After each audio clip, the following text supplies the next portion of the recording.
बिस्मिल्लाहिर्रहमानिर्रहीम। Programme rule of law मैं हूँ आगाज साजिद शाह। नाज़रीन, आज एक बार फिर बात करेंगे ट्रांसजेंडर एक्ट के हवाले से जो हाल ही में पास हुआ 2018 में, जब नवाज शरीफ साहब की हुकूमत थी। उनके आखिरी जो मराहल थे, आखिरी टाइम चल रहा था जनरल इलेक्शन से पहले, वो इलेक्शन बिल पास कर पेश किया गया। उसके बाद रिसेंटली इसको बाकायदा पास कर दिया गया है। इसमें जो इबहम है, कहा जाता है कि जब भी कोई नया बिल आता है तो उसमें जाहिर है कोई ना कोई इबहम बाकी रह जाता है और वक्त के साथ साथ इसमें अमेंडमेंट्स होती रहती हैं। जब उस पर आर्ग्यूमेंट बहस होती है तो क्या ये पार्लियामेंट में इस हवाले से डिटेल से बहस हो चुकी है। लेकिन इसमें जो इबहम है, जो इस वक्त हम सोशल मीडिया पे देख रहे हैं और उलमा हज़रात के हवाले से देख रहे हैं, खुद ट्रांसजेंडर्स इस हवाले से जो प्रोटेस्ट कर रहे हैं कि इसमें जो इबहम पाया जाता है, तो क्या इस हवाले से पार्लियामेंट में पहले बहस हो चुकी है और इसको उस वक्त इसको पास करने से पहले इसकी अमेंडमेंट क्यों ना की गई। अब इबहम क्या है? इबहम ये है कि इसमें लेस्बियनिज्म और गेइज्म को प्रोमोट किया जा रहा है। वो कैसे प्रोमोट किया जा रहा है? क्या इंटेंशनली, जो एक इम्प्रेशन भी है इंटरनेशनल कम्युनिटी और फाउंडेशंस जो हैं, कुछ तंजीमें ऐसी हैं जो पाकिस्तान में आकर इसको प्रमोट करना चाहती हैं, उन्होंने वो ज़बरदस्ती बिल पास करवाया और उसके बाद ये मुस्लिम कंट्री है, ये गैर मुस्लिम कंट्री नहीं है जहाँ पर ये सारी चीज़ें हो सकती हैं या परमिटेड होनी चाहिए। लेकिन क्या उनकी इतनी इन्वॉल्वमेंट थी और इसमें कौन लोग इन्वॉल्व थे? ये क्यों बिल पास हुआ? और या फिर ये वाकई एक र्यूमर्स है जो ट्रांसजेंडर्स को अब जैसे जैसे मॉडर्निज्म आ रहा है एक राइट्स मिल रहे हैं इस लॉ के तहत, और फर्दर इसमें दायरा है वक्त के साथ साथ अमेंडमेंट हो गई, तो क्या खास तबका, मखसूस तबका इन राइट्स के खिलाफ है? तो इस वजह से ये एक प्रोपेगेंडा किया जा रहा है। उलमा हजरत जो हैं वो इस्लाम में ट्रांसजेंडर्स के हवाले से कोई राइट्स हैं, अगर हैं तो क्या इस कानून में शामिल किए गए हैं या करने चाहिए थे, अगर नहीं है तो उनकी क्या सजेशन है, इस हवाले से भी बात करेंगे। क्यों इतना वावेला शोर मचाया जा रहा है? उस ट्रांसजेंडर्स जो हैं वो इसको प्रोटेस्ट कर रहे हैं इस हवाले से। तो इसमें हम ये समझने की कोशिश करेंगे कि ये गेइज्म और लेस्बियनिज्म जो है इसमें वो कैसे प्रोमोट हो रहा है, बाकी हो भी रहा है कि नहीं हो रहा। साथ साथ हम बात करेंगे इनहेरिटेंस के हवाले से कि जो इनहेरिटेंस है इनकी फर्दर आफ्टर डेथ, इनके जो पेरेंट्स है, ज़ाहिर इनके बहन भाई हैं, जब उधर से कोई विरासत का कुछ हिस्सा जो आफ्टर डेथ पार्टीशन होती है, चीज़ें डिवाइड होती हैं, तो क्या इनको भी कोई शेयर मिलता है? मिलता है तो कितना मिलता है? और अगर नहीं मिलता तो इस कानून में इसको शामिल क्यों ना किया जा सका? इन तमाम चीज़ों से बात करेंगे। प्रोग्राम में हमें ज्वाइन किया है हुरिया सईद अवान एडवोकेट ने, जो लॉ पे ऊपर बात करेंगी कि लॉ में क्या चीज़ें हैं और उसको कैसे बेहतर किया जा सकता है और कहाँ कहाँ इबहम बाकी है। जबकि इनके साथ आज की हमारी दूसरी गेस्ट है मोहतरमा सबा गुल, ये प्रेसिडेंट है ट्रांस राइट मूवमेंट्स की। तो इस हवाले से इनसे बात करेंगे। सबसे पहले आप दोनों मेहमानों को वेलकम कहेंगे प्रोग्राम में। सबसे पहले मोहतरमा सबा, आपसे जानना चाहूँगा इस हवाले से कि आप लीड कर रही हैं ट्रांस जो जेंडर्स हैं उनको लीड कर रही हैं, माशाल्लाह आपके पास बेतहाशा स्टूडेंट्स इस हवाले से भी बात करेंगे। तो इस बिल के हवाले से क्या आप भी उन तंजीमों में शामिल हैं जो इस बिल के पास होने के बाद इस पे प्रोटेस्ट कर रही हैं, इसको गलत कह रहे हैं, या आप इस बिल के पास होने के हक में हैं? जी बहुत शुक्रिया, आपने मुझे अपने प्रोग्राम में मदऊ किया और मैं यहाँ आकर यानी कि मुझे खुशी भी हो रही है यानी कि मैं तमाम चीज़ों को अच्छी तरीके से जवाब दे सकूँ ताकि देखने वालों को, सुनने वालों को और समझ आ जाए इस चीज़ के बारे में। और जैसे कि ट्रांसजेंडर एक्ट सन 2018 में जो बिल पास किया गया था, यानी कि ये सिर्फ मेरी ज़ात के लिए नहीं था, ये मेरी पूरी कम्युनिटी के लिए था। आप जो लोग इसके अंगेज आ रहे हैं, यानी कि मैं उनके बारे में भी ये खुलकर बात करना चाहती हूँ, जो नारे लगाते हैं ये काला कानून है, ये हमें नामंजूर है।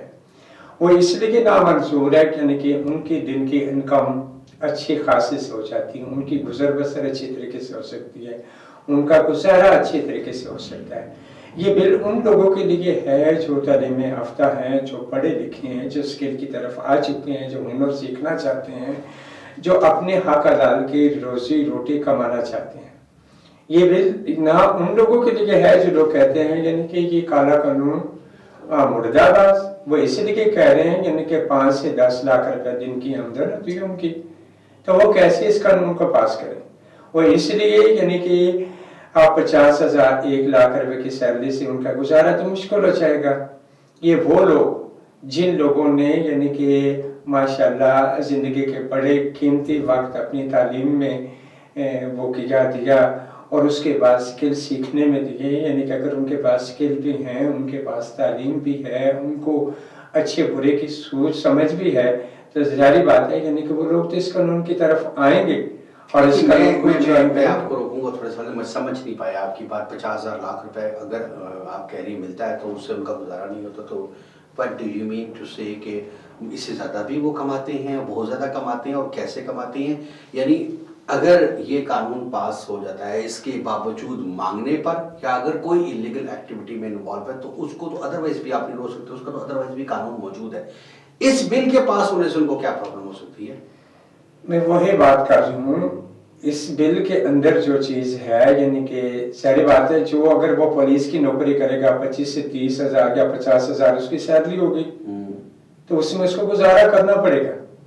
और जो लोग कहते हैं यानी कि ये कानून हमें मंजूर नहीं है, तो वो बैगिंग में भी जाएंगे, वो सेक्स में भी जाएंगे, वो डांस में भी जाएंगे, वो गलत एक्टिविटी में भी होंगे। जाहिर बात है यानी कि अगर वो वही मैं दोबारा बोलूं, बिल तो पास हो जाएगा ना। बिल पास होता है तो होता है, उनकी सेहत पे क्या असर पड़ता है? वो तो ऑलरेडी अगर उन्होंने इलीगल एक्टिविटी करनी तो वो करते रहे, उनको तो अगर रोकना है तो उनको तो दूसरे कानून मौजूद हैं। इस बिल के पास होने से उनके ऊपर कदम या पाबंदी कैसे लग सकेगी? वो पाबंदी तो नहीं लगी, वो नहीं करते, ना माने को उसको फॉलो ना करे उसके, अगर वो मैं कहती हूँ यानी कि इस चीज में पाबंदी लगनी चाहिए। वो इस तरह पाबंदी लगनी चाहिए, पाकिस्तान के सिर्फ एक ट्रांसजेंडर के पॉकेट को न देखें, उसके पर्स को न देखें, उसके बैंक को उसको ना देखें, यानी कि उसके बैंक में कितनी कैश पड़ी है, क्या है क्या नहीं है, उस चीज़ से हमें कोई गरज नहीं है। अगर गरज है तो पाकिस्तान के हर शहरी से है, पाकिस्तान के हर महल्लेदार से है, मुझे इशू है, इस चीज़ का इशू है। यानी कि आस पास असले लोग हमारे पाकिस्तान के शहरी कितने डिस्टर्ब होते हैं, और उनके बच्चे, एक भी बच्चा किसी का हो जाता है, वो गलत एक्टिविटी में हो जाता है। आपको पता है यानी कि ये गंदी एक्टिविटी से यानी कि कितनी लोगों की जानें तबाह बर्बाद हो रही हैं। इसमें क्यों नहीं तवज्जो देते? अगर वो, मैं तो सबसे पहले यही कहूँगी यानी कि पाकिस्तान की गवर्नमेंट से, जितने भी पाकिस्तान के अंदर गुरु हैं उन सब गुरुओं को अपने गवर्नमेंट के इदारे से रजिस्टर किया। आप गुरु हैं? मैं गुरु हूँ, अल्लाह के हुक्म से। मैंने यानी कि आपके जो अंडरग्राउंड काम कर रहे हैं उनको आपने क्या फैसिलिटीज दी हैं और कितने लोग हैं? मैं अल्हम्दुलिल्लाह, मैं तो यही कहूँगी लातादात हैं, गिनती का कोई हिसाब नहीं है। तो मेरे जितने भी ट्रांसजेंडर हैं मेरे इदारे से भी रजिस्टर हैं, और मैंने उनको ट्रांसजेंडर प्रोटेक्शन सेंटर में भी। आपके पास जो लोग काम कर रहे हैं या आपके साथ जिनको आप स्टूडेंट्स कहते हैं, चेला कहते हैं, उनकी क्या गारंटी और श्योरिटी? आप पूरी तसल्ली करती हैं कि फेक लोग तो नहीं है?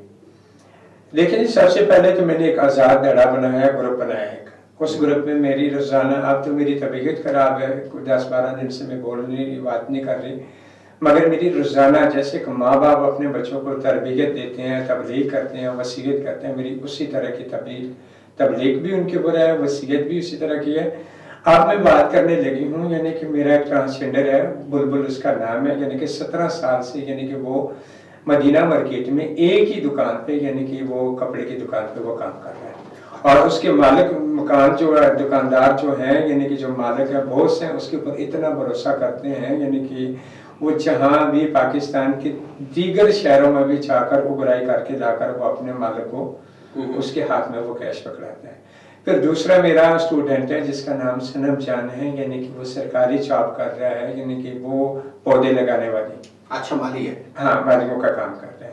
फिर तीसरा मेरा स्टूडेंट जो है, यानी कि उसका नाम सहरा जान है, यानी कि वो कनूर मिल में, यानी कि आप 12 साल से यानी कि वो नौकरी कर रहा है, यानी कि 25,000 सैलरी। जॉब वहाँ करते हैं? जॉब वहाँ करते हैं। और रिहाइश आपके पास है? रिहाइश नहीं, रिहाइश भी, यानी कि जितने मेरे स्टूडेंट हैं उनकी रिहाइश अपने माँ बाप के पास है, उनको मैं अपने पास नहीं रख सकती, क्योंकि इसलिए मैं खुद एक फैमिली। आपके स्टूडेंट कैसे हैं? आपने उनको अपॉर्चुनिटी प्रोवाइड की है या उनको धक्का लगाया, सपोर्ट किया, इस वजह से? यानी कि स्टूडेंट ऐसे होते हैं जैसे कि हम एक चटाई देते हैं 250 रुपये। अच्छा। वो गुरु चेला सिस्टम में पढ़ाए जाते हैं। अच्छा। और इस गुरु सिस्टम चेले के हिसाब से, जब अभी हमने एक इशू 5-6 महीने से शुरू किया है, जब हम 250 रुपये चटाई लेते हैं तो वो चटाई हम किसी शरीकों को नहीं देते, किसी दूसरे इंसान को नहीं देते, वो या मस्जिद में हम बचवा देते हैं, ताकि अल्लाह के नाम पे, यानी कि वो जान माल जैसे हम लोगों में आमतौर से बैत हो जाती हैं। हाँ, इस तरीके से वैसी तरीका। अच्छा। और इसमें यानी कि दूसरे लोग जो हैं, यानी कि वो इसी से बड़ा इतराज करते हैं, यानी कि आपने ये क्या किया, आपका फिटे मुंह, आपका ऐसे हो जाए वैसे हो जाए। बहरहाल मैं उनकी बातों पे तवज्जो नहीं देती। कान को एक तरफ से पकड़ो या दूसरी तरफ से पकड़ो, पकड़ा तो कान ही जाता है। उसकी वजह ये होती है यानी कि अगर हमने एक रस्में करनी है, एक गुरु कल्चर बनाना है, यानी कि उसमें ज़रूरी नहीं है हम एक गुरु के घर में ही रहें। गुरु क्या करते हैं हमारे साथ? गुरु की कौन सी यानी कि ऐसी चीज़ है जो हमें इंसानियत की तरफ लेकर आती है, या हमें तालीम की तरफ लेकर आती है, या हमें स्किल की तरफ लेकर आती है। बाज़ औक़ात लोगों का कहना है यानी कि गुरु ही हमारी जिस्म की मैल उतारते हैं, गुरु ही हमें बलीच करते हैं, गुरु ही हमें मेकअप करते हैं, गुरु ही हमें कपड़े पहनाते हैं, गुरु ही हमें फंक्शन पे ले जाते हैं। नेट का दौर है, यानी कि हर जगह पे जब आप किसी तरह यानी कि आपकी ब्यूटी अच्छी है, फिगर अच्छा है, यानी कि आप सोशल मीडिया पे से शो करते हैं, बहुत सारे लोग यानी कि उसमें अटैच हो जाते हैं, फंक्शन दे देते हैं। रोजी रोटी तो जो भी है वो नसीब की चीज़ होती है। बाज़ औक़ात बच्चियाँ हैं वो शादियाँ नहीं करती, क्या उन्हें माँ बाप घर से निकाल देते हैं? अगर वो शादियाँ कर लेती हैं तो क्या वो घर के काम काज से भागती तो नहीं है? वो बच्चे भी पैदा करती हैं, वो मियाँ को भी संभालती हैं, वो सास ससुर को भी संभालती हैं, और इसी तरीके से हमारे ट्रांसजेंडर को भी अपने माँ बाप के साथ टचअप रहना चाहिए। आपके पास कितने लोग आए जो इलीगल एक्टिविटीज में थे और वो उनको कोई रास्ता नहीं मिल रहा था, कोई रिहाइश नहीं मिल रही थी, शायद माँ बाप ने रिश्तेदारों ने ताने दे दे के घर से बाहर निकाल दी थी, क्या जो भी सिचुएशन थी, और उनको आपने इंडस्ट्री या ऐसी कोई स्किल प्रोवाइड की कि उन्होंने काम सीखा और वो आप ऊपर से रोजगार है? सबसे पहले तो मैं ये कहूँगी यानी कि जब कोई भी ट्रांसजेंडर ऐसा मेरे पास आया था जो लेडीज़ कपड़े पहनना चाहता था, सबसे पहले तो मैंने उसके ऊपर पाबंदी की और सख्ती की, और उसके माँ बाप से मैंने कॉन्टेक्ट किया, रब्ता किया, उनसे जाकर मिली, उन्हें समझाया। उन्हें समझाने के बाद यानी कि इतना मेरी इस ज़बान पे असर अल्लाह ताला ने डाल दिया था, उनके माँ बाप को भी समझ आ गई, उस बच्चे को भी समझ आ गई। अपने शौक़ पूरे करने के लिए वो कभी कभार जब हमारी कोई बर्थडे पार्टी होती है या कोई इस तरह की कोई रस्म रिवाज होता है तो आता है, अपने शौक़ पूरा करके अपने घर को रवाना हो जाता है। उस माँ बाप की भी बहुत सारी दुआएं हमारे साथ। दूसरे नंबर पे यानी कि सबसे पहले गुरुओं का काम है, अगर कोई ट्रांसजेंडर भाग कर आ जाता है, अगर उसे माँ बाप अपसेट नहीं करते, गुरु का काम है, गुरु कौन सा रोल अख्तियार करे, यानी कि उसके माँ बाप के साथ मुलाकात करे, उनके साथ रब्ता करे, उस बच्चे को साथ ले जाए और उस बच्चे के बारे में पूरी स्टोरी उनको बताए, यानी कि ट्रांसजेंडर ऐसे होते हैं। माँ बाप के घर में तो बेटे ही पैदा होते हैं, बात तो वही आ जाती है यानी कि सिन्फ के ऊपर। जब इनके जेंडर का जब पता चलता है यानी कि 3 साल के बाद 6 साल के 9 साल की छोटी एज में पता चल जाता है यानी कि ये ट्रांसजेंडर है। और इसमें बहुत सारे इतराज़ात आ गए हैं, यानी कि मैं इन चीज़ों के ऊपर बहुत ज़्यादा दुखी भी हूँ और तकलीफ में भी हूँ।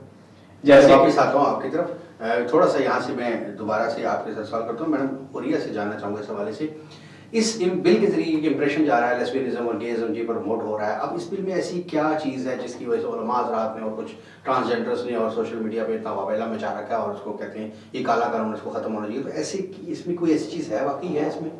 सबसे पहले आपका बहुत ज़्यादा शुक्रिया कि आपने मुझे अपने प्रोग्राम में इनवाइट किया। अच्छा, इसमें बहुत सारे लोग जो इसके अगेंस्ट जा रहे हैं वो ये है कि इसमें ट्रांसजेंडर के लिए एनी पर्सन का वर्ड यूज़ किया गया है, एनी पर्सन और सेल्फ परसीव का। अगर पाकिस्तान के आइन में भी शुरू दिन से लेकर आज तक तब्दीलियाँ आती रही हैं, इस कानून को अमेंड किया जा सकता है, ना कि हम इसके खिलाफ जाके आवाज़ उठाएं, क्योंकि ह्यूमन राइट्स में ट्रांसजेंडर को बहुत ज़्यादा राइट्स दिए गए हैं, इसमें उनको बहुत ज़्यादा फैसिलिटेट किया गया है, सिवाय इस एक मकसद के एनी पर्सन का आप कहते हैं कि इसमें एनी पर्सन नहीं होता है कि कोई भी बंदा, और सेल्फ परसीव पे लिखा हो, इसमें लिखा हुआ है सेल्फ परसीव। तो अगर एक मेडिकल बोर्ड तश्कील दिया जाए जो कि इस बात को एनालाइज करे, उनको एक टेस्ट करे कि ये बंदा फीमेल इसमें जेनेटिक ज़्यादा है या मेल, तो फिर फिर उसके बाद नादरा शनाख्ती कार्ड इशू करे, तो वो ज़्यादा उसमें बेहतर रहेगा। अमेंडमेंट की जा सकती है, ठीक ना होगा। कि इसको हम बिल्कुल इस कानून के अगेंस्ट जाके खड़े ठीक हो हो गया। जाएं। अच्छा मोहतरमा साहब, आप इस वाले से बात कर रही थी कि गुरु को जो है वो रजिस्टर्ड होना चाहिए, और जो खुद गुरु बने हुए हैं, जो फेक हैं या फेक लोगों को अपने इसमें ग्रुप में शामिल करते हैं अपने हवस के लिए या पैसा कमाने के लिए, तो इस वाले से आप गवर्नमेंट को क्या सजेशन देना चाहेंगे? इस वाले से आप क्या एक्सपेक्ट कर रहे हैं गवर्नमेंट से? मैं तो यही कहूँगी, यानी कि देखें जी, एक लीगल एक अनलीगल चीज़ होती है। अगर इस चीज़ को लीगल तरीके से इस्तेमाल किया जाए, लीगल तरीके से इसे आगे ले जाया जाए, तो पाकिस्तान में बहुत सारे हालात बदल सकते हैं, बहुत सारी खुशहालियाँ पैदा हो सकती हैं, बहुत सारे हमारे पाकिस्तान के यंग या नेशनल बच्चे जो हैं वो सेहतमंद बन सकते हैं। अगर वो इसमें यानी कि गुरुओं को जब रजिस्टर करेंगे तो आगे उनके स्टूडेंट जितने भी हैं उनको भी वो गुरु गवर्नमेंट के इदारों में रजिस्टर करें, ताकि गवर्नमेंट के पास और नादरा के पास इनका डेटा मौजूद होना चाहिए, मर्दमशुमारी में इनको लेना चाहिए, यानी कि फिर हालात बहुत सारे बदल सकते हैं। आप देखें, यानी कि किसी भी महल्ले में, किसी भी गली में, किसी भी शहर में जाकर जब ट्रांसजेंडर एक नहीं बहुत सारे ऐसे पॉलिसी लेकर बैठ गए हैं, रेंट पे लेकर बैठ गए हैं, मालिक मकान को तो कराया चाहिए सही जिस तरीके से भी हो, और उनको ये इल्म नहीं होता, बहुत सारे ऐसे लोगों की जिंदगियां तबाही और बर्बादी की तरफ जा चुकी हैं। अच्छा भी एक ऐसी मर्ज है, यानी कि आपको पता है, यानी कि किसी का इकलौती औलाद भी हो सकती है। अगर उस बच्चे के अंदर के वायरस चला गया तो उस माँ बाप की क्या जिंदगी होगी। अब एक जगह पे मैंने सुना है, एक ट्रांसजेंडर कह रहा है, यानी कि उस माँ बाप के दिल से कैसे गुजरेगी जिसका बेटा दुल्हन बनेगा, और उस माँ बाप के ऊपर कैसे गुजरेगी जिसकी बेटी एक दूल्हा बनेगा। ऐसी कोई भी बात नहीं। देखें, आप कुदरत के खेल को देखना चाहें, आप अल्लाह के कुरान के कानून को देखना चाहें, आप हदीस मुबारक के कानून को देखना चाहें, अल्लाह का कानून क्या फरमाता है, अल्लाह के कुरान का कानून हमारे लिए कितनी मायने रखता है, और हजूर पाक आप सल्लल्लाहु अलैहि वसल्लम की हदीसें मुबारकें हमारे लिए क्या कानून। दुरुस्त है। मैं एक चीज़ आपके इसमें यहाँ पे ऐड करना चाहूँ। देखिए, बात ये होती है कि कानून उस वक्त बनते हैं जब मुखालफत होती है, जब ऐसे रद्द अमल आता है कि आप कानून को नहीं मानते, आप बगावत होती है। जब बात यह है कि कानून अल्लाह पाक नबी पाक का जो अहकामात हैं, यकीनन उसमें कोई दूसरी राय नहीं है, लेकिन जब बगावत होती है, कोई इस बॉर्डर लाइन को तोड़ता है, तो फिर कानून एक्शन लेता है। बात ये हो रही है कि जैसे मैडम हुरिया ने अभी कहा कि कोई भी शख्स नादरा ऑफिस में जाए और फीलिंग महसूस करे या ना करे, फेक भी है, एक एफिडेविट दे और उसके बाद अपनी चेंज करवा लेता है, तो वो बात तो सच हो गई ना कि दुल्हन जो है वो लड़का बन रहा है और लड़की जो है वो दूल्हा बन रही है, तो बात तो वो सच हो गई ना। यानी अगर हम अल्लाह और उसके नबी के कवानीन से डरते हैं, फिर तो हम ऐसी हरकत ही नहीं करेंगे। बात उस वक्त हो रही है कि अगर कोई फेक होता है तो उस हवाले से आप नहीं समझते कि पनिशमेंट भी होनी चाहिए, और मेडिकल सर्टिफिकेट, जैसे मैडम हुरिया ने भी कहा कि मेडिकल सर्टिफिकेट मेडिकल बोर्ड को इशू करे, ताकि कम से कम कोई एडॉप्टिव मैयर तो अडॉप्ट किया जाए, ऐसी प्रिकॉशनरी मैयर्स के, ऐसी चीज़ों को रोका जा सके। जी, आपने जो सवाल किया बहुत अच्छा भी है, बहुत थोड़ा सा कड़वा भी है। देखिए, यानी कि ये पाकिस्तान में नहीं, पूरी दुनिया में, यानी कि नादरा का एक इदारा जो है वो माशाल्लाह एक अच्छा बिल्कुल सही है, एक अच्छा एक्टिव है। अगर जो नादरा के पास जाता है, यानी कि एक मर्द अपने आप को वो औरत कहलाता है, तो उसके पास यानी कि गवर्नमेंट के पास, यानी कि सुप्रीम कोर्ट के पास, हाई कोर्ट के पास एक्शन होना चाहिए, उसके ऊपर केस करना चाहिए। अगर एक मर्द औरत बन सकता है, एक औरत मर्द बन सकती है, ये तो सरासर नाइंसाफी है और मेरी कम्युनिटी के साथ जाती है, और मेरे ट्रांसजेंडर के साथ जाती है, और मेरे कल्चर के साथ जाती है। और इस तरीके से जैसे कि मेरा खुद से जो कार्ड है, यानी कि उसमें मर्द को अजसरा लिखा हुआ है। जब अल्लाह ताला ने मुझे औरत नहीं पैदा किया, तो मैं उसका आईडी कार्ड के ऊपर, अपनी आइडेंटिटी के ऊपर क्यों औरत लिखूं? ये गलत चीज है। और गलत चीज का मतलब यानी कि कुछ लोग ऐसे हैं, यानी कि जैसे कि बिल के अंदर ऐसी कोई भी चीज मौजूद नहीं है जहां हम जिन परस्ती के हवाले से है या मर्द से शादी करेगा और औरत से शादी डायरेक्ट नहीं है लेकिन इनडायरेक्ट है, ये मेडिकल ना होने की वजह से। अच्छा, अभी आपने इस्तेमाल किया मर्द ख्वाजा सरा, ये भी 2 कैटेगरीज होती हैं, कोई औरत ख्वाजा सरा भी होती हैं, या वो भी इस तरह के भी आईडी कार्ड इशू हो रहे हैं या कुछ ऐसा? देखो जी, बात तो वही आ जाती है ना, कायनात में हर चीज की अल्लाह ताला ने जोड़ा जोड़ा पैदा किया है। मादी नर हर मखलूकात में है, चाहे वो इंसान है, चाहे वो परिंदे हैं, चाहे वो जन्नात है, चाहे जानवर है। मादी नर दोनों चीजों में डाली गई। और ख्वाजा सरा औरतें जो हैं तो वो तो घरों से निकलती ही नहीं है, और तो वो तो फैमिली का इजाजत नहीं देती, ना नाचने की, ना बैकिंग की, ना किसी और एक्टिविटी की। ख्वाजा से मुराद ये है कि होती वो खवातीन है लेकिन उनमें कुछ ना कुछ ऐसी जेनेटिकल चेंजेस जो मर्दों वाली फीलिंग होती है, ऐसा ही है? हाँ जी। और मर्द ख्वाजा वो होते वो मर्द हैं लेकिन उनके अंदर कुछ जेनेटिकल चेंजेस ऐसे, यानी कि पाकिस्तान के अंदर यानी कि जितने भी आप सोशल मीडिया पे नजर आते हैं, जहाँ कहीं गली कूचों में नजर आते हैं, वो मर्द ख्वाजा सरा नहीं सब। दुरुस्त हो गया, ठीक हो गया। उनमें तो कोई औरत मुझे नजर नहीं आती, कौन सी औरत हो, हम अपने आप को औरत कैसे खिला सकते हैं? फिर इस चीज में भी इशू उठाया गया, यानी कि मर्द ख्वाजा सरा यानी कि औरत ख्वाजा सरा से शादी कर सकते हैं। शादी का मतलब होता है यानी कि आप जोड़े को टच करें, शादी का मतलब होता है फैमिली का बनाना।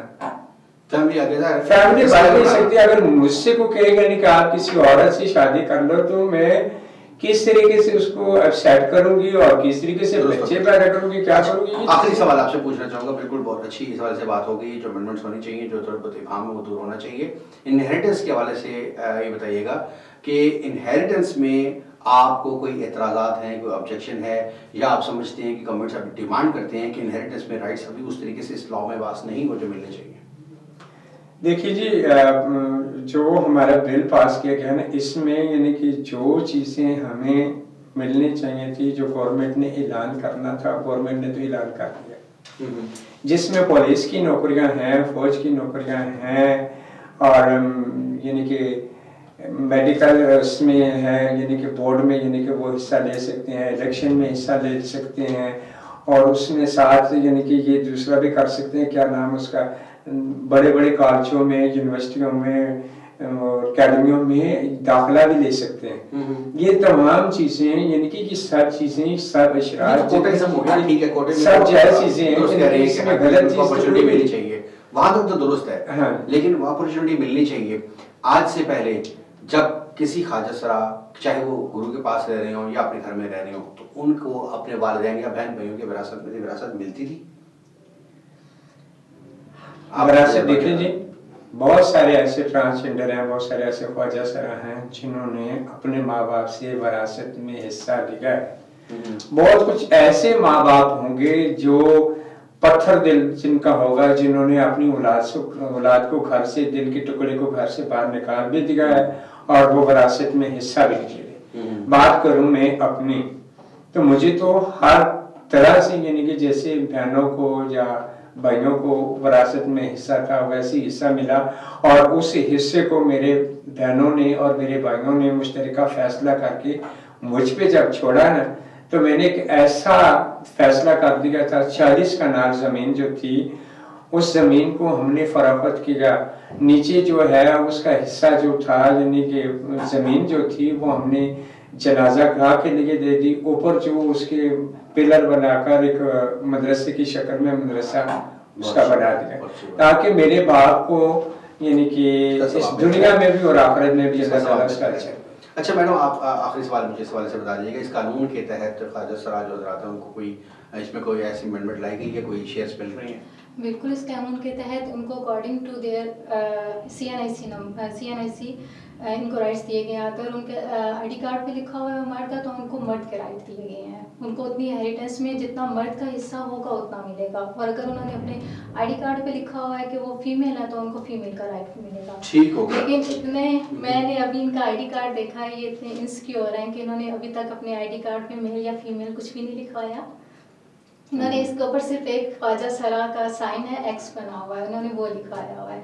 मतलब ये कानून पास होने के बावजूद ये लोग अभी तक इनसिक्योर हैं। नहीं, अब ये तो फिर नादरा को देखना चाहिए कि अगर वो इशू कर रहे हैं तो उनको इशू करना चाहिए। नादरा के अंदर तो वो कॉलम्स की कंप्यूटर एक्सेप्ट ही नहीं करता कि अगर मर्द या औरत वहाँ लिखना लाजमी है तो उसके बगैर तो वो इशू ही नहीं करते। तो मेरा ख्याल है ये नादरा के सिस्टम में अमेंडमेंट होनी चाहिए। आप क्या कहेंगे कि आपकी इसमें यानी कि ये चीज़ है, यानी कि देखें, यानी कि जो असल जो नाम माँ बाप ने रखा है वही नाम उस आईडी कार्ड के ऊपर है और उस कार्ड के ऊपर एक्स लिखा हुआ है। एक्स का मतलब ये होता है यानी कि वो जिंदगी भर शादी नहीं कर सकता। अच्छा, वो शादी से महरूम है वो इंसान, वो शादी के काबिल नहीं है, क्योंकि गवर्नमेंट के कागजों में यानी कि उसको तीसरी जो एक्स के ऊपर ये लोग बहुत सारी बातें कर रहे हैं। और उसी ऊपर मैं भी ये बात करना चाहती हूँ, अगर हमारी कम्युनिटी को, हमारे लोगों को इस चीज पे इतराज है तो एक्स के बजाय वो टी लिख दे, वहाँ ट्रांसजेंडर टी से ट्रांसजेंडर बन जाते हैं, वो टी लिख दें। यानी कि अब वो मेरे या दूसरे तीसरे के कहने के ऊपर तो ये बात नहीं होगी। बात जो गवर्नमेंट के फैसला जैसे मर्द ख्वाजा सरा भी आपने बात की है, मर्द ख्वाजा सरा होते हैं, इसमें एक्स लिखा जाए। जो औरत ख्वाजा सरा होगी उसमें क्या वाई लिखा जाता है? नहीं, उसमें भी यही एक्स होता है। अच्छा, एक्स ही होता है। ठीक है, मकसद ये कि शादी नहीं कर सकते। आप दोनों मेहमानों की तशरीफ अफ्रीका बहुत शुक्रिया। नाज़रीन, बड़ी सैर असल गुफ्तगू इस हवाले से कि ये लॉ दुरुस्त है। कुछ शरपसंद अनासिर अपने ज़ाती मफादात के लिए जो बाकी ट्रांसजेंडर्स हैं उनके राइट्स हज़फ करने के लिए, अपने मफादात के लिए इलीगल एक्टिविटीज़ में उनको इस्तेमाल करने के लिए इस बिल की मुखालफत कर रही हैं। हाँ, और इसी वजह से सोशल मीडिया पे लोगों में इबाहम फैलाया जा रहा है। यहाँ पर 80 to 85% मैं समझता हूँ 90% ऐसे लोग हैं जिन्होंने ये कानून पढ़ा ही नहीं है। बस सिर्फ एक पोस्ट कर दी जाती है फेक और उसके बाद वो शेयर होना शुरू हो जाती है, उसके बाद उसकी मुखालफत शुरू हो जाती है। उलमा हजरात की भी जो मुखालफत है वो इसी हद तक है कि जैसे मैडम हुरिया एडवोकेट ने कहा कि इसमें अगर सर्टिफिकेट के जरिए चीज़ ले आई जाए, बजाय इसके कि खुद एक बयान अल्फी के ऊपर अंधा एतमाद करके उसको कार्ड इशू कर दिया जाए और वो बाद में मिस यूज हो जाए, तो वो अगर अमेंडमेंट ले आई जाए तो मेरे चीज़ें बेहतर हो सकती हैं। और अलबत्ता बाकी जो वक्त के साथ साथ जो ट्रांसजेंडर्स के राइट्स के हवाले से अमेंडमेंट्स आ रही हैं, नए लॉ आ रहे हैं, अगर वो फेक पकड़ा जाता है तो वो उसको इसके खिलाफ पनिशमेंट्स मौजूद हैं, ये पास किए जा रहे हैं। और इसके साथ साथ जो गुरु हजरात हैं, जैसे मैडम साहबा कुल ने कहा कि अगर उनको रजिस्टर्ड कर लिया जाए, उनका डाटा मेंटेन कर लिया जाए और जिसमें फेक लोगों को अलग कर दिया जाए तो चीज़ें बेहतरी की तरफ जा सकती हैं। जो माशरती और माशी बहरा रवी का शिकार हो गए हैं ट्रांसजेंडर्स और बिल्कुल बेमुहारे फिर रहे हैं, और जिसकी वजह से जो बेगिंग है वो बढ़ चुकी है, लीगल एक्टिविटीज बढ़ चुकी हैं, तो इसको बड़े आसानी से काबू पाया जा सकता है। इसके साथ साथ अगर बाकी दीगर इदारों में कोटा सिस्टम हो जाए, फिक्स इनकी नशिस्तें हो जाएं और दीगर इंडस्ट्री में इनको कोटा सिस्टम के तहत इनको भर्ती किया जाए, इनकी मईशत का निज़ाम अगर दुरुस्त कर लिया जाए तो चीज़ें बेहतरी की तरफ जा सकती हैं। इसी पैगाम के साथ आज के प्रोग्राम का वक्त खत्म हुआ। अगले प्रोग्राम में फिर मुलाकात होगी, इजाज़त दीजिए, अल्लाह हाफिज़।